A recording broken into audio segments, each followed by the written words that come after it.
हमारे बीच में हो सकते हैं। हम आपका भी स्वागत जो है अपने इस लेसन स्टडी में करते हैं। लेसन स्टडी जो है हमारी रिवाइवल और रेफॉर्मेशन पे है और आज का लेसन नंबर 8 जो है, पार्ट नंबर 8 हमारे बीच में है, पहचान हमारी रिवाइवल या जागृति की सुरक्षा। एक प्रश्न से मैं इस बातचीत को शुरू करना चाहूँगी। आप पहचान से या डिसर्नमेंट से क्या समझते हैं? यीशु मसीह की मौत और यीशु मसीह का जी उठना, इन दोनों में से बेहतर चीज या बढ़िया चीज या महत्वपूर्ण चीज जो है वो कौन सी है? उसकी मौत है। वेरी गुड, आंसर इज दोनों चीजें जो है वो जरूरी है। यीशु मसीह की मौत भी जरूरी है, यीशु मसीह का जी उठना भी जरूरी है। अगर हम कहें कि यीशु मसीह की मौत जरूरी है, अगर यीशु मसीह मर गया, उसकी मौत हमारे लिए हो गई, तो फिर हमारा सुसमाचार जो है वो अधूरा है। क्योंकि बहुत सारे ऐसे महात्मा आए, बहुत सारे लोग यहाँ ऐसे आए जो अपने आप को गुरु कहते थे, पर वो मर गए, पर आज तक वो जीवित नहीं हुए। अगर यीशु मसीह जीवित ना होता तो ये आशा हम में ना होती कि यीशु मसीह जैसे जीवित हुआ है, हम भी जो यीशु मसीह पर विश्वास लाएंगे वो एक दिन क्या होंगे? जीवित जो है वो होंगे। इसलिए दोनों जो है वो जरूरी है। अब मैं दूसरा सवाल आपसे पूछती हूँ, आपको कैसे मालूम पड़ा? अगर कोई भी व्यक्ति आपसे ये कहे कि मौत यीशु मसीह की जरूरी है, पुनरुत्थान यीशु मसीह का जरूरी नहीं, तो आप इस पहचान को किस आधार पे लेकर आएंगे? कौन सी आधार है जो आपको ये पहचान सिखाता है? से हमें अनंत जीवन। Very good. मैं आपसे पूछ रही हूँ कि आपको ये सारी समझ कौन देता है? पवित्र आत्मा। ओके, पवित्र आत्मा और क्या? परमेश्वर का वचन। ऑलराइट, सो परमेश्वर का वचन, परमेश्वर की आत्मा जो है आपकी पहचान की क्या है? आधार है। आज इसी के बारे में जो है हम चर्चा करेंगे। आइए देखिए भजन संहिता उसका 119 उसकी 159 एंड 160 वर्ड्स जो है आज की हमारी मेमोरी टेक्स्ट है या याद करने की जो है वो आयत है। भजन संहिता 119 और उसकी 160 और एक कम 159 आई डोंट नो। ऑलराइट, सो उस आयत को हम जो है वो देखेंगे। आइए जोर से इकट्ठे पढ़ेंगे। अगर आपके पास क्वार्टरली है तो आप मेरे साथ जो है इसे इकट्ठे पढ़ सकते हैं। देख, मैं तेरे नियमों से कैसी प्रतीति रखता हूँ, हे यहोवा, अपनी करुणा के अनुसार मुझको जिला।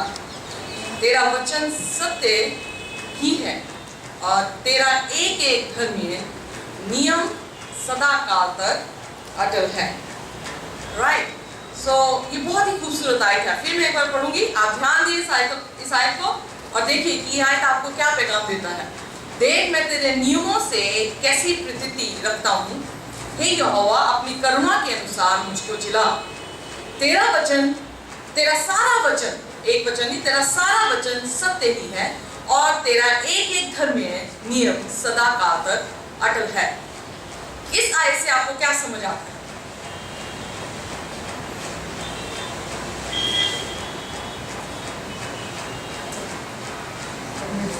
सच्चा है और उसके सारे जो वचन हैं, जो कुछ भी परमेश्वर ने लिखा है, वैसे कहा है। ऑलराइट, जो परमेश्वर का वचन है वो बिल्कुल सत्य है। जो कुछ भी बाइबल में लिख दिया वो बिल्कुल सत्य है। आप इस पे खड़े हैं, रजामंद है इस बात के लिए कि जो यीशु मसीह के वचन में है वो बिल्कुल सत्य है। Alright, praise the Lord. Okay, और कौन सा ऐसा शब्द है इस आयत में, इन आयतों में, जो आपको बहुत ही मन पसंद जो है वो लगा? ऑलराइट, अटल, वेरी गुड। आप ध्यान दीजिए, आपके टॉपिक के मुताबिक आपने ढूंढना कि इस आयत में आपको क्या समझ आया।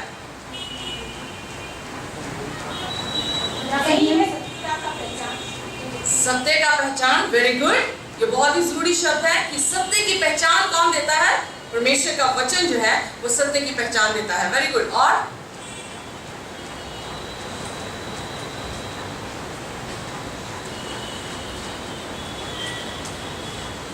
पहले सेंटेंस को देखिए, लिखा है मैं तेरे नियमों से कैसी प्रतीति रखता हूँ, हे यहोवा, अपने करुणा के अनुसार मुझको जिला। जिलाना मतलब रिवाइव करना। हम किसके बारे में सीख रहे हैं? पूरे त्रिमास में रिवाइवल के बारे में, जागृति के बारे में जो है वो सीख रहे हैं। यहाँ पर वो क्या कह रहा है? अपने अनुग्रह से मुझे जिला। क्यों जिला? क्योंकि मैं तेरे नियमों से क्या करता हूँ? प्रतीति जो हूँ करता हूं। परमेश्वर के नियमों से प्रतीति करना ही आपको क्या देती है? जागृति जो है वो देती है। परमेश्वर के इन अटल वचनों पे जो सत्य है वो ही आपको बड़ी पहचान जो है वो देता है। अगर हम वचन ना पढ़ें, जस्ट इमेजिन अगर कोई भी क्रिश्चियन, अगर आप बाहर किसी भी क्रिश्चियन से ये पूछे कि याकूब का दूसरा बेटा कौन था, या याकूब का, आसान में करती, याकूब का जो 11वां बच्चा कौन सा था, तो अगर मुझे बताइए, अगर वो बाइबल पढ़ते होंगे, क्या वो जवाब दे पाएंगे या नहीं दे पाएंगे? वो दे पाएंगे कि वो यूसुफ था, राइट? पर अगर वो बाइबल ना पढ़ते हुए तो क्या वो जवाब दे पाएंगे कि नहीं दे पाएंगे? नहीं दे पाएंगे। ओके, सो कहने का अर्थ ये है, आप आत्मिक रीति से कोई भी चीज की जब आप जजमेंट करते हैं, अगर आपके सामने कोई भी प्रचारक आ जाए और वो प्रचारक किसी तरह का भी आपके सामने प्रचार करे, आपके पास आत्मा, वो जो पहचान की आत्मा परमेश्वर अपना वरदान पवित्र आत्मा के जरिए से लोगों को देता है, वो यही है कि आप जान पाते हैं कि ये प्रचारक सच बोल रहा है या नहीं बोल रहा, या ये परमेश्वर के सिद्धांतों के आधार पर अपना वचन प्रकट कर रहा है या नहीं कर रहा। यही है जो कि आत्मा का क्या है? पहचान, या पहचान की आत्मा जो है बाइबल बताती है। सो इसलिए पूरी दुनिया में अलग अलग से प्रचारक जो है इस धरती पर आ चुके हैं। आप देखेंगे बहुत सारे प्रचारक ऐसे हैं जो सिर्फ एम्फेसिस करते हैं हीलिंग मिनिस्ट्री पर, जिन्हें सिर्फ ये होता है कि ये चंगाई को जो है वो पा सकें। कुछ ऐसे हैं जो ये कहते हैं नहीं, हुक्मों को मानना जो है सिर्फ वही जरूरी है। कुछ लोग ये कहते हैं कि परमेश्वर का संडे का जो सैटरडे का लॉ है या शनिवार या सब्त का जो कानून है वो बदल चुका है, अब एतवार में जो है वो तब्दील हो चुका है। कुछ लोग ये कहते हैं कि नहीं, अभी भी सब्त जो है मानने योग्य है, ये परमेश्वर का दिन है, परमेश्वर सब्त का क्या है? मालिक है, यू नो। पर इन सभी सवालों में जब मैं याद करती हूँ, जब मैं जवान थी, ये सभी सवाल मुझे इतने झंझोड़ते थे कि मुझे समझ नहीं आती थी कि मैं किस राह की तरफ जाऊँ, वो मुड़ूं, कौन सा राह जो है वो बिल्कुल राइट है। इसी सारी शंका में मैंने जो है वो 5 बपतिस्मे लिए अपनी जिंदगी में, क्योंकि हर कोई पास्टर आके मुझे नई डॉक्ट्रिन देता, हर कोई पास्टर आके मुझे कहता नहीं ये बपतिस्मा जो है वो राइट है। जब मैं छोटी थी, मेरे माँ बाप ने जो है वो छिड़काव वाला बपतिस्मा मेरा दिलवाया। जब मैं थोड़ी सी बड़ी होने लगी, होश में संभालने लगी, मैं साल्वेशन आर्मी में जाने लगी, उन्होंने झंडे के नीचे से मुझे निकाल के बपतिस्मा दे दिया। जब मैं थोड़ी सी और जवान हुई, तो एक और पास्टर आके मुझे कहने लगे नहीं, पिता पुत्र पवित्र आत्मा के नाम से बपतिस्मा लेना चाहिए। तो मैं जाकर चंडीगढ़ में जाकर जो है वहाँ बपतिस्मा लेने लगी। थोड़ी सी और मैं जवान हुई, यानी अब 10th से मैं 12th में, फिर BSc नर्सिंग में जब मैं पहुंची, वहाँ पर एक और प्रचारक मेरे पास आए और उन्होंने कहा नहीं, सिर्फ यीशु मसीह का बपतिस्मा लेना जो है वो जरूरी है। तो मैंने कहा प्रभु मैंने सारे ले लिए, जो राइट होगा उस पर टिक कर देना, और वो इसका मतलब मैं स्वर्ग की भाषा में जो वो पहुंच जाऊँ किसी भी तरीके से, मैं किसी भी तरीके से स्वर्ग से बाहर जो ना रहूँ। क्यों ऐसा था मेरा जीवन? मेरा जीवन इसलिए था, मैं उनको दोष नहीं देती जो मुझे सिखा रहे थे, दोष मेरा था क्योंकि मैंने खुद कभी भी बाइबल पकड़कर पढ़ी नहीं थी कि बाइबल मुझसे क्या कहती है। ये बाइबल ही ऐसा आधार है जो आपको हर गड़बड़ी की आत्मा से बाहर निकालता है, वो आपको सत्य में जाकर खड़ा करता है, आपको ऐसी पहचान देता है। कुछ लोग ये समझते हैं कि परमेश्वर वरदान देगा तभी हमें समझ आएगी। नो, ऐसा नहीं है। परमेश्वर वरदान देगा तभी आपको पहचान की समझ नहीं आएगी, बल्कि परमेश्वर की आत्मा वरदान बनके जब आपके जीवन में आती है, आप परमेश्वर के वचनों में जो है वो बढ़ जाते हैं, पढ़ना शुरू करते हैं, परमेश्वर से प्रार्थना करनी शुरू करते हैं।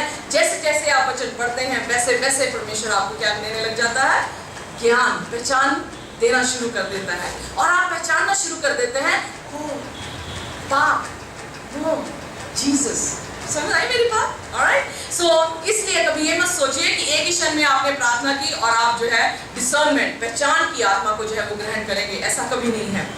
आप ये देखेंगे सेंटिफिकेशन हमने प्रोसेस कितनी बार सीख लिया। सेंटिफिकेशन प्रोसेस लॉन्ग लाइफ है। जैसे एक बच्चा माँ के पेट में गर्भधारण होती है और वो बच्चा उसी समय नहीं बच्चा बन जाता, उसे समय लगता है कि वो अपने आकारों को लेता है, उसे समय लगता है वो अपने सारे मसल्स, अपने सारे facial expressions, you know features और बॉडी आकार मिलता है, और 9 महीने के बाद वो बच्चा जो है वो इस धरती पर, इस जमीन पर जो है वो आता है। फिर उसी समय नहीं वो चलने लगता। क्या होता है 1 साल बीत जाता है, वो माँ के दूध पे जो है वो रहता है, उसके बाद फिर वो बढ़ता बढ़ता उसकी मसल्स में स्ट्रेंथ आती है और फिर वो माइलस्टोन जैसे जैसे ग्रो होने चाहिए वैसे वैसे ग्रो होकर वो चलना शुरू करता है। मसीह जीवन में भी ऐसा ही है। अगर आप अभी शिशु हैं, अभी आप पैदा ही हुए हैं यीशु मसीह में, तो कभी ये ना सोचिए कि आपको अभी ज्ञान आ जाएगा, पर जैसे आप रोज रोज प्रभु यीशु मसीह के वचनों को पढ़कर प्रार्थना कर कर जो है आप बढ़ते जाते हैं, तो फिर परमेश्वर अपने ज्ञान से आपको क्या करता है, बढ़ाता जाता है और फिर आप ऐसी आत्मा में परिपूर्ण होते हैं कि आपको पहचान आने लग जाती है कि मैंने झूठ नहीं बोलना, क्योंकि ये परमेश्वर का हुक्म है कि झूठ जो बोलेगा वो स्वर्ग की बादशाह में नहीं जाएगा। सो मैं झूठ से अपने मुंह को क्या करूंगी, मैं फेर लूंगी। सो उसी प्रकार से अगर कोई पास्टर आपके पास आकर ये कहे कि ये प्रचार है, तो जैसे मैंने आपको बताया कि पहले मैं हर प्रचारक को ग्रहण कर लेती थी, पर जब मैंने प्रभु यीशु मसीह के वचनों को पढ़ना शुरू किया, एडवेंटिस्ट चर्च में आ गई, प्रभु यीशु मसीह के वचन में पढ़ने लगी, फिर मैं हर पास्टर पर विश्वास नहीं करती। मैं उसी पास्टर पर विश्वास करती हूँ जो बाइबल के आधार पर जो है वो प्रचार करते हैं। सो इसलिए बहुत ही जरूरी है ये ज्ञान होना। और इस दुनिया में जागृति, फॉल्स झूठी जागृति भी इस दुनिया में बहुत आने वाली है। सिस्टर एलन जी वाइट ने यूं लिखा है अपनी किताब में, उन्होंने कहा कि जैसे पहले आई थी 19वीं सदी में, उसी प्रकार से अंतिम दिनों में भी जो है दोबारा यही फॉल्स रिवाइवल जो है इस धरती पर आएगा। और जब ये फॉल्स रिवाइवल आएगा, बहुत सारी भीड़ जो है उनके पीछे होकर चल देगी। पर आज का लेसन हमें ये बताता है कैसे हम जानेंगे कि ये ट्रू रिवाइवल है या ये फॉल्स रिवाइवल है। ऑलराइट, आइए संडे लेसन हम देखते हैं, God's will and his word. परमेश्वर की इच्छा और उसके वचन। परमेश्वर की, जैसे मैंने आपसे पहले प्रश्न पूछा, आप कैसे जान पाए कि यीशु की मौत और उसका पुनरुत्थान दोनों ही जो है वो जरूरी है?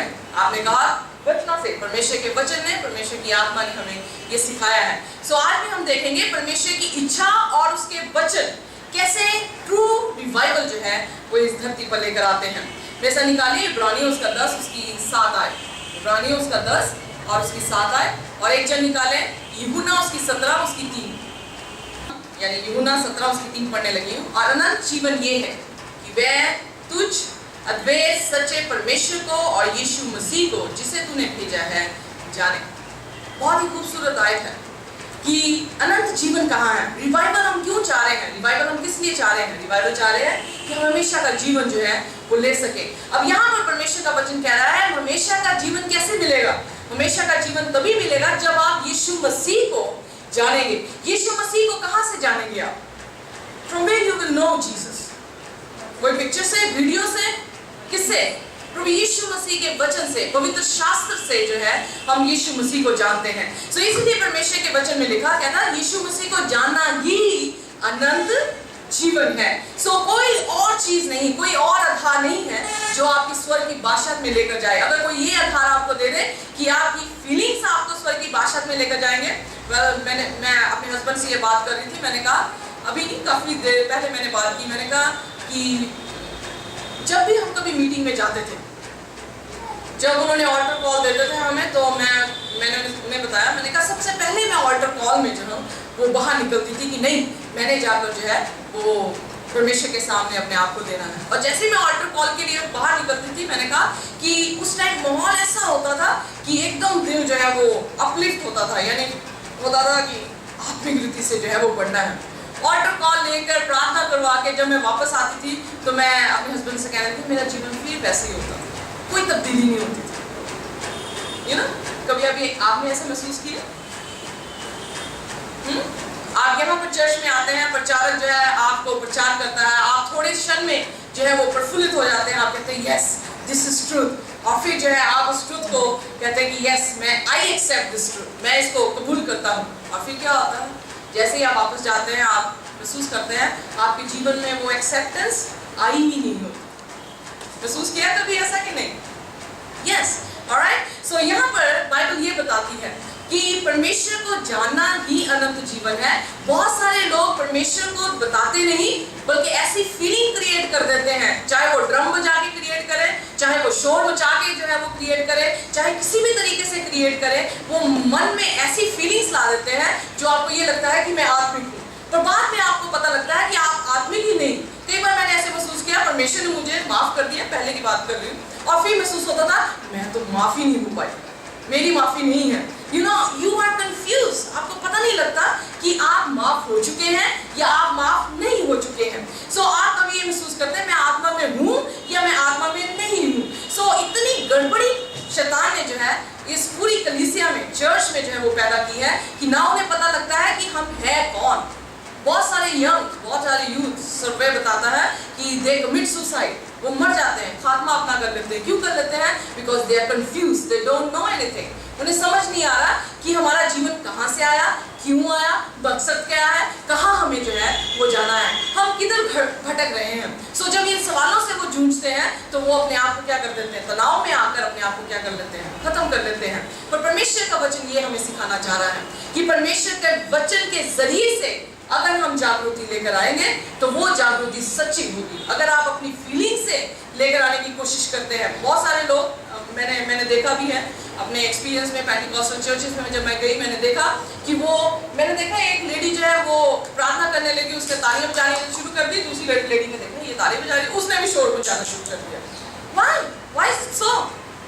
ये ना महसूस करे कलीसिया कि ये पवित्र आत्मा से भरी है और मैं पवित्र आत्मा से नहीं भरी हूँ। Many times it happens, मैं खुद उसमें घुसकर महसूस करके जो हूँ बाहर आपको टेस्टिमनी सुना रही हूँ। समटाइम हम दूसरे लोगों को देख के अपने स्वरूप को जो है वो बदलने की कोशिश करते हैं कि हम भी आत्मिक हैं, पर ऐसे आत्मिक हृदय, ऐसे आत्मिकता जो है वो आपको किसी भी प्रतिफल में लेकर नहीं जाएगी। आप कभी भी प्रभु यीशु मसीह की स्वर्गीय बादशाहत में प्रवेश नहीं कर पाएंगे जब तक आप प्रभु यीशु मसीह को जाति तौर से जानते नहीं। जैसे आप जानते नहीं कि यीशु को क्या पसंद है और क्या पसंद नहीं है, या आप जानते नहीं कि यीशु किस आज्ञा को देता है और किस आज्ञा को नहीं देता है। एक पास्टर ने एक उदाहरण दी, कह रहे कि हम गए थे किसी घर में विजिट करने के लिए, हम डोर टू डोर जो है वो प्रचार कर रहे थे। किसी घर में उन्हें अपॉर्चुनिटी मिली, अवसर मिला कि वो प्रभु यीशु मसीह के कलाम को सुना सके। कह रहे कि मैं उस बहन के साथ बाइबल स्टडी दे रहा था। बाइबल स्टडी जब मैंने दी, उस बहन ने मुझे कहा कि मैं प्रार्थना करूंगी परमेश्वर से और मैं कहूंगी प्रभु से कि प्रभु अपनी आत्मा के जरिए मुझे बता कि सबक मुझे मानना चाहिए कि नहीं। तो पास्टर कहने लगे, कह रहे कि जब उसने इस तरह से कहा तो कह रहे मैं हैरान परेशान हो गया कि प्रभु तो यीशु मसीह ही तो है जो प्लेनली ये बात कह रहा है, तो फिर कौन से प्रभु यीशु मसीह से ये पूछना चाह रही है कि प्रभु तू मुझे बता कि मैं सबक को मानूं या ना मानूं। सो कह रहे ये परमेश्वर का कलाम है और पवित्र आत्मा भी इसी के द्वारा बोलती है। पवित्र आत्मा आपको कभी भी परमेश्वर के कलाम से अलग लेकर नहीं जाएगी। ये ध्यान रखिए, कोई भी मत्ती उसके 24 में प्रभु यीशु मसीह ने कहा अंतिम दिनों में झूठे भविष्यद्वक्ता, झूठे प्रचारक, झूठे नबी जो है वो खड़े होंगे। पर उनको कैसे पहचाना जा सकता है? उनको पहचाना इसी से जा सकता है। इसीलिए यशायाह उसकी 8 उसकी 20 में लिखा, अगर वो व्यवस्था और गवाही के में होकर वो ना बोले तो उनमें कोई भी ज्योति नहीं। To the law and the testimony if they don't speak they don't have light, उनके पास ज्योति नहीं। सो परमेश्वर का कलाम ही ज्योति है। मानते हैं आप इस बात को? अगर यीशु मसीह का कलाम ज्योति है तो अगर कलाम से हटकर कोई आपको शिक्षा दे तो वो शिक्षा जायज नहीं है, वो शिक्षा जो है वो बिल्कुल राइट नहीं है। इसीलिए परमेश्वर का कलाम बता रहा है यीशु को ही जानना। यीशु कौन है? यीशु वचन है। Who is Jesus?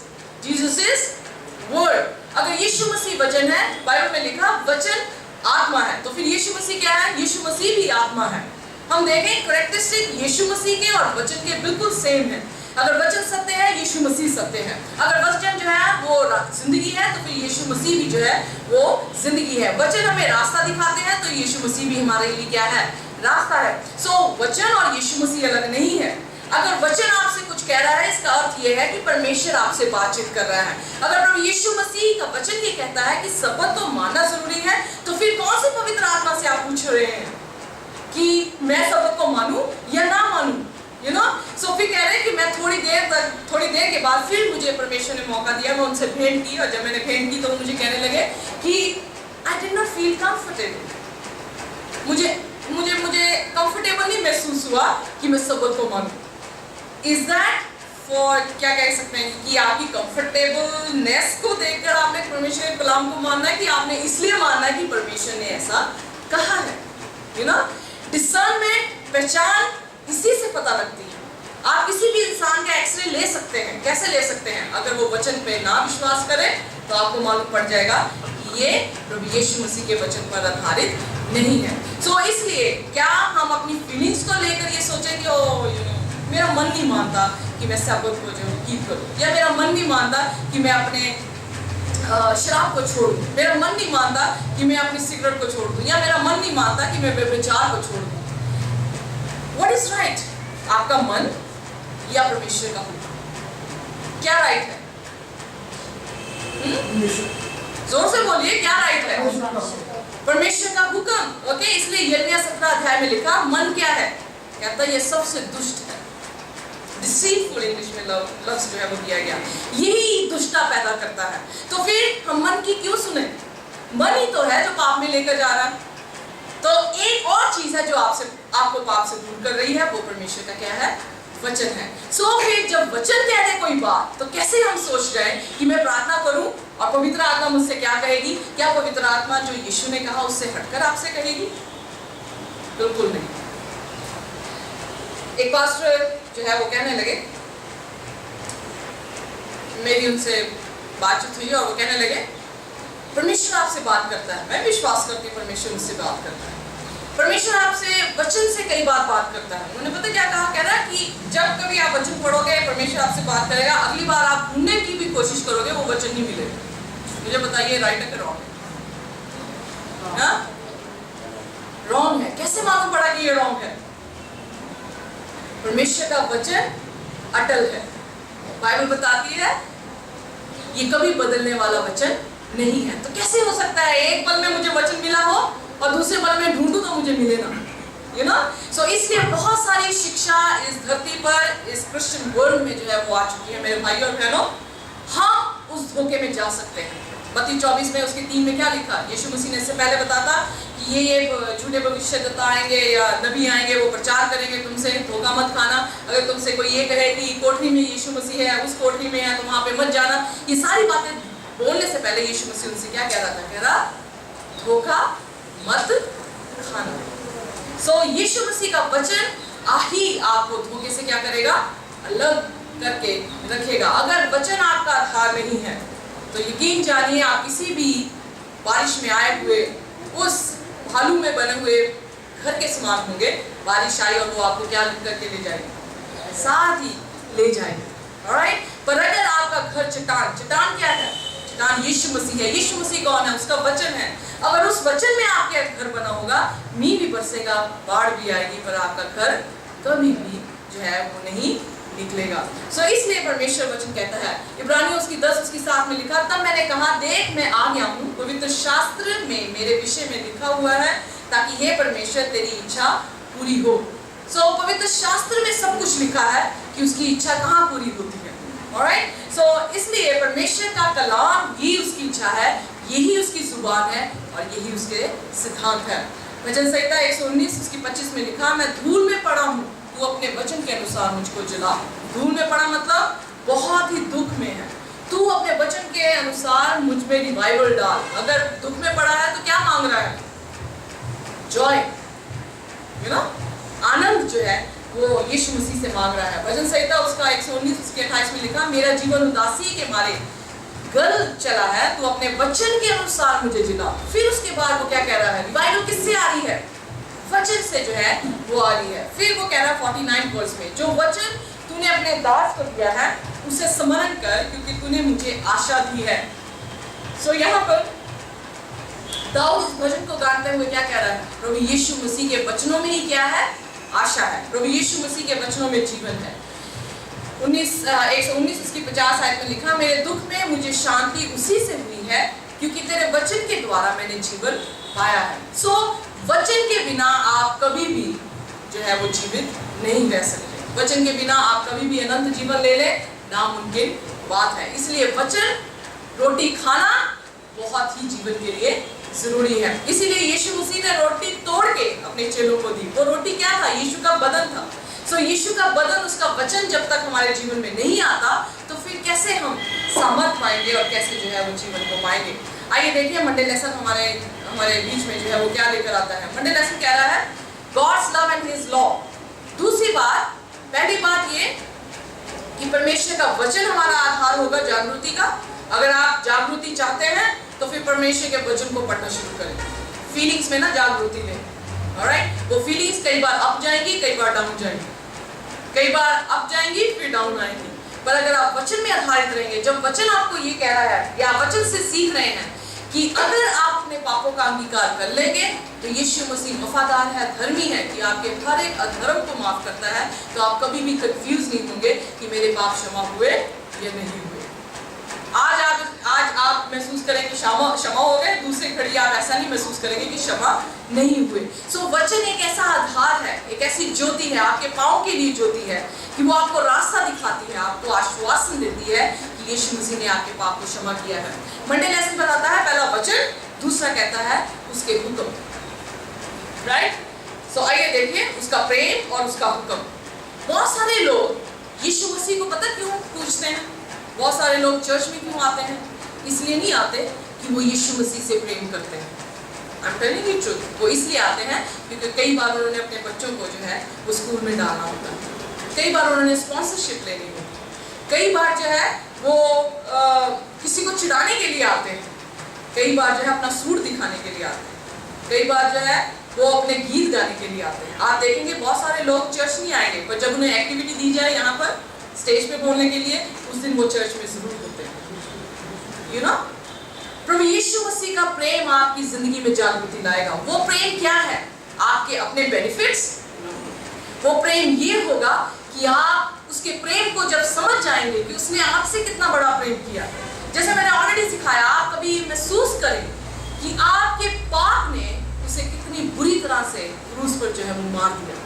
अगर उसके प्रेम को आप देख लें कि सिर्फ आपके लिए वो उस क्रूस को भी लेने के लिए तैयार हो गया, तो आप उससे सचमुच में दिल से प्रेम करेंगे। किसी कार्य के लिए नहीं चर्च में आएंगे, पर आपका दिल होगा कि नहीं, यीशु ने मेरे लिए इतना किया, मैं यीशु को क्या देता हूँ। आइए हमारा प्रेम जागृति लेकर आए, हमारा मतलबी जीवन जागृति लेकर ना आए। या ये सोचे कि मैं आज बीमार हूँ, आज पास्टर जो है दिनाकरण आ गए हैं, आज जो है ये वाले पास्टर आ गए हैं। बहुत सारे लोग जो हीलिंग करते हैं, आप देखेंगे हजारों की तादाद में लोग उनके बीच में चले जाएंगे। क्यों? क्योंकि वो यीशु मसीह के प्रेम को नहीं देखने जाते, वो यीशु मसीह के प्रेम को लेने भी नहीं जाते। उन्हें तो ये मतलब होता है हम बीमार हैं, हम चंगे हो जाए यीशु मसीह के नाम से, चाहे वो जादू टोनों से आपको चंगा क्यों ना करे। पर आपको ये होगा कि नहीं, मुझे तो सिर्फ चंगाई चाहिए, मैं चंगाई लेने गया हूँ, प्रभु मुझे चंगा कर दे, तो प्रभु क्या धन्यवाद, 1000 रुपया चंदा मिल जाएगा पास्टर जी। ऐसा नहीं, no, this is not real revival. ये सच्ची रिवाइवल नहीं है। हमारे जीवन में सच्ची रिवाइवल होनी चाहिए। I am telling you truth. Sister Alan ji भाई ने कहा मैं कुछ ही दिनों में बहुत जल्द जो है एक बहुत बड़ी प्रेजेंटेशन लेकर आने वाली हूँ सिस्टर एलन जी भाई की कोटेशंस के रिलेटेड, जो उन्होंने अंतिम दिनों में यीशु मसीह की सेकंड कमिंग से पहले जो शैतान सबसे बड़ा ड्रामा इस धरती पे करने वाला है। परमेश्वर आप मेरी प्रार्थना करना, परमेश्वर मुझे कुव्वत दे कि उसे इतनी पावरफुली यूथ के जरिए से प्रेजेंट कर सके हम कि आपकी आंखें जैसे मेरी आंखें उस किताब को पढ़कर खुली हैं, आपकी आंखें भी जो है वो खुल सके और हम जान सके कि जागृति अगर ना आई हमारे जीवन में हम मर जाएंगे। आई एम टेलिंग यू, अगर पतरस उस दिन प्रार्थना कर लेता गतसमनी में तो वो यीशु का 3 बार इनकार ना करता। प्रॉब्लम इज हम मानते नहीं, इसलिए हमें मिलता नहीं।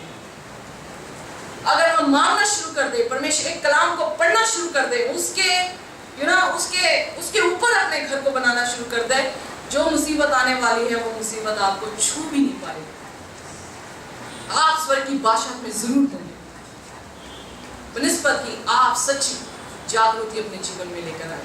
सो don't come to church for purpose, कोई और पर्पस के लिए ना आए। यीशु के प्रेम को देखें कि आज आपको क्या सिखाने वाला है यीशु, उसको पकड़ ले, हैंग ऑन, उसे पकड़े रहे। जैसे याकूब ने उस फरिश्ते को पकड़ा रहा, यीशु मसीह था जिससे वो कुश्ती कर रहा था, कहता मैं जब तक तू मुझे आशीष ना दे मैं तुझे क्या करूंगा, छोड़ूंगा नहीं। यीशु कहना मुझे छोड़ दे बोर होने वाली, कहता नहीं, जब तक तू मुझे आशीष ना दे दे, हैंग ऑन, यीशु मसीह से लिपटे रहो। ऐसे उसके प्रेम को और ढूंढो कि प्रभु मैं संतुष्ट हो सकूं, मैं तेरे प्रेम को जान सकूं, ताकि मैं भी पलट कर तुझे प्रेम कर सकूं। सो पहली बात उसका वचन, अगर वचन पर आधारित है आपकी जागृति, डन। अगर यीशु मसीह के प्यार के जरिए आपकी जागृति आधारित है, डन, वेरी गुड। बहुत अच्छी है, आपका जीवन जागृति में आ रहा है। अगर आप ये सोच रहे हैं कि आप प्रार्थना, ये कुछ प्रॉब्लम्स आती हैं क्रिश्चियन लाइफ में, जब हम ज़्यादा धार्मिक हो जाते हैं प्रॉब्लम्स आनी शुरू हो जाती हैं। आप प्रार्थना करेंगे, किस लिए प्रार्थना कर रहे हैं? वो आदमी जो है वो शिफा पाए। और हमारे मन में शैतान ऐसे ही काम करता है कि शिफा क्यों पाए? पता लगे मैडम ने प्रेयर की थी या सर ने जो है वो प्रेयर की थी। यू नो, धार्मिकता में भी ऐसे ट्रैप्स है जो सैतान हमारे जीवन में डालना चाहता है कि हमें इसलिए वो प्रार्थना करवाता है, oh good, do it, कि नाम जो है वो बड़ा जो हो जाए, come on, do it। पर क्या आधार है? उन लोगों को भी छांटने का, उन लोगों को भी, उनके लोगों की भी पहचान का क्या आधार है? क्या वो यीशु मसीह के वचन पर आधारित है? क्या उनके हर निर्णय यीशु मसीह के वचनों पर है या नहीं है? आपको पता लग जाएगा उनके फलों से। आप फलों से जानेंगे कि वो इंसान यीशु मसीह में है या नहीं है। बाइबल में लिखा 10 कुआरियों का जिक्र आया मत्ती उसके 25 अध्याय में। 5 कुआरियां जिनके पास कुप्पी में तेल थी, 5 में तेल नहीं थी, तो 10 तैयार थी। ऑलराइट, फॉल्स, झूठे और सच्चे 10 रेडी किसके लिए? यीशु मसीह की दूसरी आमद के लिए। और यीशु मसीह ने कहा, उस शान में सिखाना चाहता, कह रहा कि 5 के पास तेल था, वो उसके साथ जो है वो चली गई। 5 के पास नहीं था, वापस आई। यीशु मसीह ने उनसे क्या कहा कि मैं तुमसे सच कहता हूँ, मैं तुम्हें नहीं जानता। क्यों नहीं जानता प्रभु यीशु मसीह ने? क्या वो यीशु मसीह के लिए तैयार नहीं थी? क्या वो पूरी रात जागी नहीं थी? क्या वो उन 10 के साथ या अगली जो कुप्पी के साथ थी उनके साथ सोई नहीं थी? 10 सोई थी, 10 इंतजार में कर, 10 जो है वो अपने आप में जागृति लेकर आ रही थी। पर क्यों यीशु मसीह 5 को लेकर गया और 5 को लेकर नहीं गया? क्योंकि 5 दिखावटी थी, 5 का धर्म दिखावटा था। कुछ लोग जो है बहुत बार, I am not saying about you, कई बार हमारे कुछ स्मॉल एक्शंस में भी ऐसे जो है वो एक्टिविटीज आ जाती हैं। आप दिखावा करना शुरू कर देते हैं, आई एम राइचस, और उसी टाइम रिब्यूक किया करें इस राइचसनेस को भी कि यीशु के नाम से तुम दूर हो जाए, मुझे ये राइचसनेस नहीं चाहिए। मैं यीशु मसीह की राइचसनेस जो हूँ वो लेना चाहती हूँ, उसकी धार्मिकता जो हूँ वो लेना चाहती हूँ। आपके छोटे छोटे निर्णय, छोटे छोटे डिसीजन आप ऐसे बनाएं कि जब कभी आपको ये लगे कि मैं दिखावटी करने की कोशिश कर रही हूँ, उसी टाइम रिब्यूक करें अपने उस हैबिट को, प्रभु के नाम से तू दूर हो जा, क्योंकि मैं सच्ची दिखावटा नहीं बल्कि सच्चा प्रेम यीशु मसीह का लेना चाहती हूँ। इसीलिए उसने 5 को रिजेक्ट कर दिया, क्योंकि 5 दिखावटी थी, उनमें पवित्र आत्मा नहीं थी, उनमें सच्ची जागृति नहीं थी। दूसरे शब्दों में ये जागृति कौन देता है? पवित्र आत्मा ही है जो आपको जागृत करता है, आपको बताता है यू आर रॉन्ग, आप गलत है, और फिर आपको सुधार की तरफ लेकर चलता है। वो कुप्पी में तेल पवित्र आत्मा को दर्शाता है। वो पवित्र आत्मा के 5 औरतें या लड़कियां जो है वो स्वीकार कर ली गई, क्योंकि उन्होंने सच्ची तौबा की थी, उन्होंने सच्ची जागृति जो है वो की थी। इसलिए परमेश्वर के वचन में लिखा, अगर हम प्रभु यीशु मसीह से प्रेम नहीं करते, सच्ची प्रेम नहीं करते, तो फिर सच्ची जागृति भी हमारे जीवन में आ नहीं सकती। फिर ट्यूसडे लेसन बताता है, ऑलरेडी मैंने थोड़ा डिस्कस कर लिया है, फैनेटिज्म और फॉर्मलिज्म एंड फेथ। कुछ लोग ऐसे हैं जो सिर्फ आउटवर्डली आपको क्रिश्चियन नजर आएंगे, कई ऐसे चलते फिरते आपको दिख जाएंगे, आपको पता लग जाएगा ओके चर्च आए हैं, alright, church attendance, yes present. कुछ लोग ऐसे हैं जो बहुत ज्यादा धर्मी बन जाते हैं, फिर अपने आप को ही धर्मी समझते हैं, दूसरों को क्या कर देते हैं, वो कहते हैं कि ये धर्मी नहीं है। दोनों एक्सट्रीम्स जो है वो डेंजरस है। Are you with me? एक जो बिल्कुल ठंडा हो और दूसरा जो ये सोचे कि मैं ही धर्मी हूँ और कोई धर्मी नहीं, ये दोनों एक्सट्रीम जो है वो बिल्कुल ही खतरनाक है। जब कभी भी आपको ये महसूस हो, आप जज किसी को करना शुरू कर दें कि पुलपट पे जो बोल रहा है इसका जीवन क्या है, वो तो बहुत अच्छा रहा, पर इसका जीवन क्या है, कुछ भी नहीं। That is not good at all। यीशु मसीह ने इसीलिए कहा कि फकी फरीसियों के बारे में कह रहे इनकी बात को सुन लेना, इनकी जिंदगी को मत देखना, इनकी बात को सुन लेना, क्योंकि जो ये कहते हैं वो राइट ही कह रहे हैं।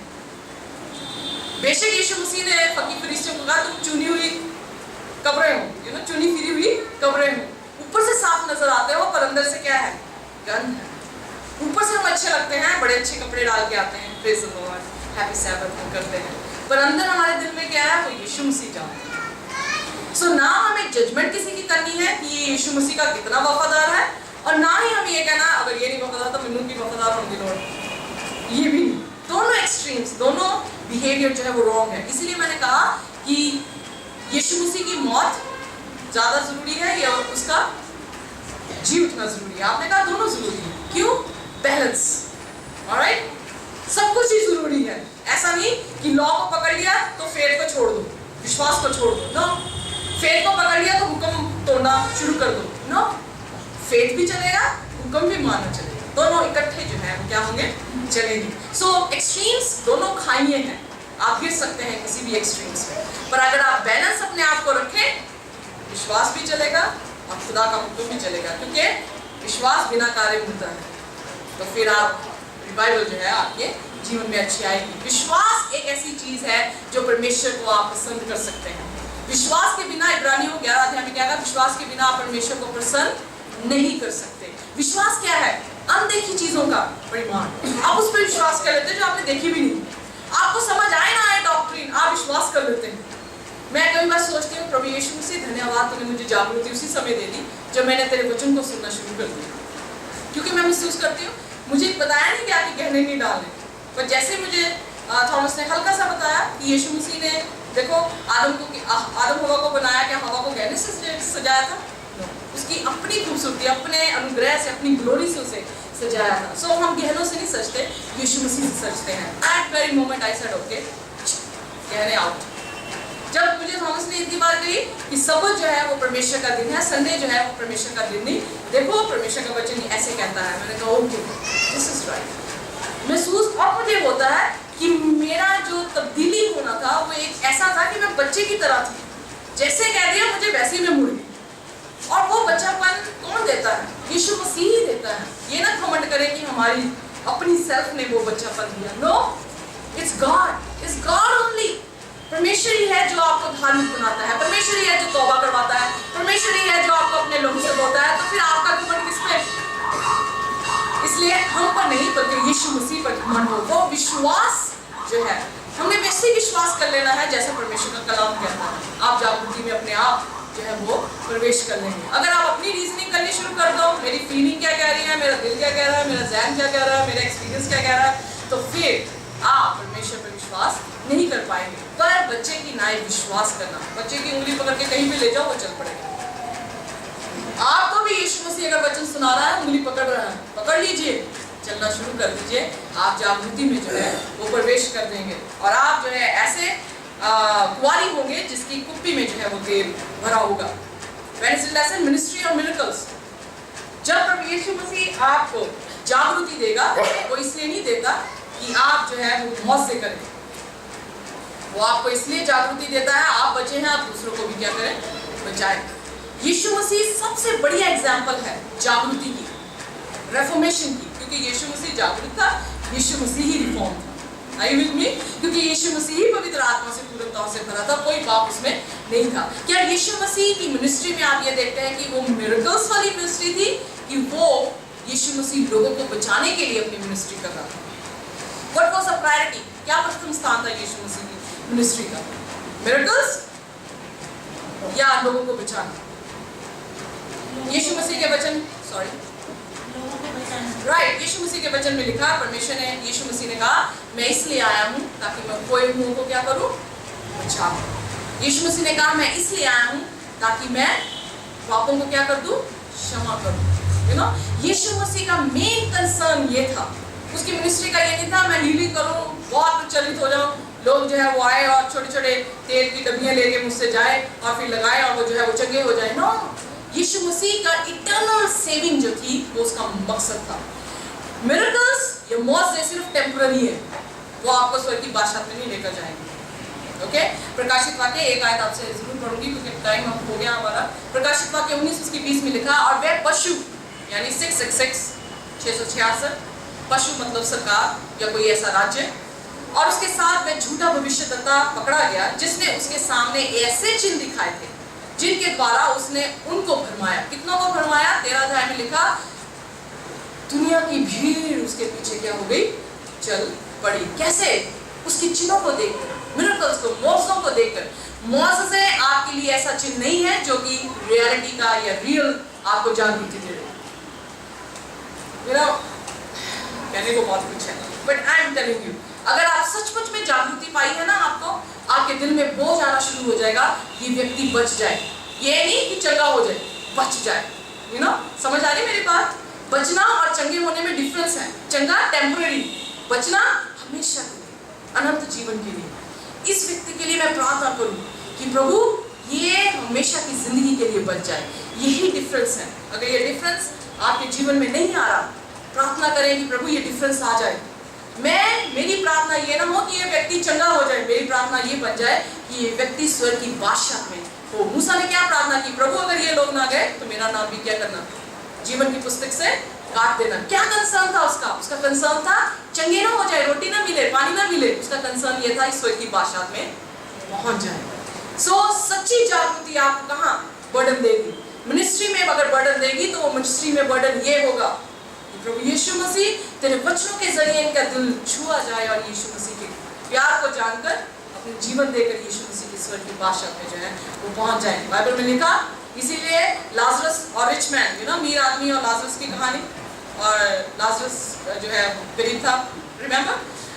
अमीर आदमी यीशु मसीह से कह रहा, दृष्टांत दे रहा था यीशु मसीह। अमीर आदमी यीशु से कहने लगा, अब्राहम से कहने लगा कि मुझे भेज कि मैं अपने भाइयों को बता दूं कि पाप ना करना क्योंकि नरक की आग है। तो यीशु मसीह उससे कहने लगा, अब्राहम, जब मैं मूसा और भविष्यद्वक्ताओं की नहीं सुनते, तो यदि मरे हुओं में से कोई भी जी उठे तो भी उनकी गुनाह मानेंगे। यीशु मसीह क्या कहना चाह रहा है यहाँ? कहना ये चाह रहा है इसकी सुनो। ये मत सोचो कि इसके हट के कोई आकर बोलेगा। यीशु मसीह हट के कोई बाइबल से हट के आपके सामने कोई रोशनी जो है वो देगा। इसीलिए क्या कह रहा पौलुस? कहता अगर जो प्रचार हमने तुम्हें किया, अगर इस हट के तुम्हारे पास कोई भी आए, चाहे स्वर्ग का फरिश्ता ही क्यों ना आ जाए, है ना, लानत पड़े उसको। Are you with me? समझ आ रही है? प्रकाशित वाक्य आखिरी अध्याय में क्या लिखा? जो इसमें से घटाए, जो इसमें बढ़ाए, क्या होगा? उस पर लानत जो है वो पड़ेगी, क्योंकि यही परमेश्वर का वचन है, यही हमारा आधार है, यही हमारे घर की नींव है। अगर ये परमेश्वर के वचन के घर की नींव है तो आइए थाम लीजिए अपने इन वचनों को, पढ़ना शुरू करें। पास्टर को ना देखें कि वो आपको कुछ सिखाएगा, पढ़ना शुरू करें। यीशु आपको सिखाएगा, यीशु ने मुझे सिखाया, आपको भी सिखाएगा। और अगर वो सिखा दे तो यकीन जानिए आप किसी भी तरह प्रभु यीशु मसीह के प्रेम से अलग नहीं किए जाएंगे। इसीलिए पौलुस कहता क्या तलवार, कहता क्या मौत मुझे यीशु के प्यार से अलग कर सकता है, क्योंकि अब मैं जान गया कि मेरा यीशु कौन है। अगर जान गए हो आप तो फिर आनंद आपसे कभी भी गया नहीं, फिर वो शांति आपसे कभी भी हटेगी नहीं। वो ऐसी नहीं आप डाउन वाली, आप स्थिर रहेंगे। आप जान गए हैं कि अब आप यीशु के क्या है, बेटे और बेटियां हैं। आइए अपने दिलों को यीशु मसीह को दें। आइए जो भी चाहता है कि जागृति मुझे सच्ची मिले इस आखिरी दिनों में, जबकि झूठी जागृति हमारे जीवनों में, हमारे चर्चेस में आ चुकी है, तो प्रभु यीशु मसीह मुझे सच्ची जागृति दे। अपने कदमों में खड़े हो जैसे मैं आपके लिए